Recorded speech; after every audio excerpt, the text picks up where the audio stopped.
There are several different ways to import media in Premiere Pro. I'm going to show you the fastest way that I know, depending on what you want to do. So I'm inside the Assembly tab, and if you go up to Media, you can click on Import and find your file and click Import again, but this is way too slow.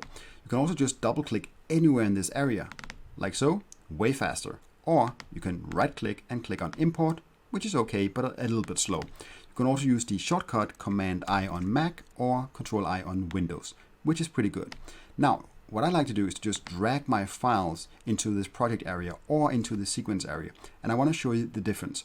So if I drag this file, this media file right over here and let go, now I can start building my sequence, right? By dragging this file over here. But this is 2 steps. You can make this into 1 step.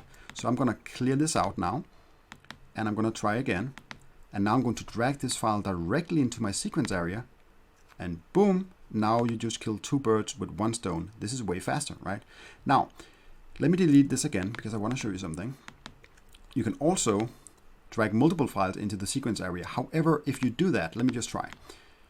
What's going to happen is that it's going to work, but if you have a lot of files, it's going to be scattered all over your sequence area, and it can actually take a lot of time to clean this up. So I don't really recommend that you do this.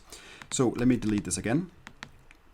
Now, you could also try to drag your folder into your project, but it's not going to work if you drag it directly into the sequence area, but you shouldn't do that anyway. You see, this doesn't work, right? But you shouldn't do that anyway if you have a lot of files. Instead, you should just drag it directly over here, let go, and now you're going to have all your files organized in a folder, and now you can start building your sequence. That's it for this video. I hope it has been helpful.